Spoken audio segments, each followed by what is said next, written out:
آگے بڑھتے ہیں جی. ہم سٹریس لیتے کیوں ہیں؟ دراصل ایشو کیا ہوتا ہے ہمیں کہ ہمیں سٹریس ہو جاتی ہے. اس کو بہت غور سے سمجھ لیجئے گا بات کو.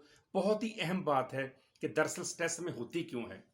دیکھیے ایک مثال سے سمجھاتا ہوں. آپ اپنے دوستوں کی محفل میں گئے اور وہاں پر کچھ لوگ بیٹھے ہوئے ہیں. آپ نے جا کر کہا السلام علیکم.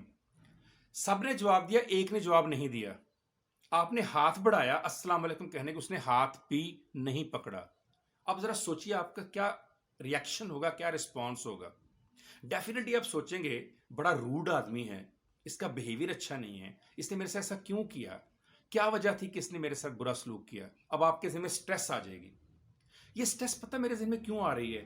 کیونکہ میں نے جتنے سوال خود سے کیے ہیں اور جتنا اس شخص کے بارے میں سوچا, نیگیٹو سوچا. اب ذہن میں لائیے گا میری پہلی سلائیڈ جب میں نے کہا تھا second part of the definition to any perceived threat اور ڈیمانڈ, یعنی میں نے ماحول میں اپنے لیے جو کیو دیکھی, جو ماحول میں اپنے لیے رد عمل دیکھا, وہ نیگیٹو دیکھا. یعنی میرے ذہن میں یہ آ رہا ہے یہ بندہ مجھ سے سلام لینا پسند نہیں کرتا, یہ بندہ میرے سے ہاتھ ملانا پسند نہیں کرتا, یہ بندہ میرے خلاف ہے, اس بندے کا پتہ نہیں کون ہے, یہ کہاں سے آیا ہے. اچھا اگر یہ ساری باتیں میں نے اس لیے سوچی کہ میں نے اس کے بارے میں نیگیٹو سوچا, اگر اس کے بارے میں یہ سوچوں اس وقت کہ عین ممکن ہے اس سے کوئی ایسی بیماری ہے جس کی وجہ سے وہ بول نہیں پا رہا, یا وہ ہاتھ بڑھا کر ٹچ نہیں کرنا چاہتا, جیسے آج کل کرونا چل رہا ہے, یا اس کے اندر ہی اندر سے کوئی شیر کھا رہا ہے. اس کو میں نے ابھی آپ کو شیروں کی مثال دی. گھروں کے مسائل ہوتے ہیں, دفتروں کے مسائل ہوتے ہیں, بچوں کے ہوتے ہیں, بیوی کے ہوتے ہیں, شوہر کے ہوتے ہیں, والدین کے ہوتے ہیں, جوائنٹ فیملی کے ہوتے ہیں. تو اس وجہ سے بیچارے کو پتہ ہی نہیں چلا.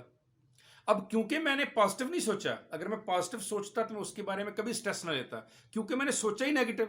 اب کئی لوگ یہاں پر کہیں گے ہو سکتا ہے سر اس نے جان بوجھ کر سلام نہ لیا ہو مجھ سے. بالکل آپ کی بات ٹھیک ہے, 100% ایسا ہو سکتا ہے کہ اس نے جان بوجھ کر ایسا کیا ہو. اگر اس نے جان بوجھ کر ایسا کیا تو کیوں کیا؟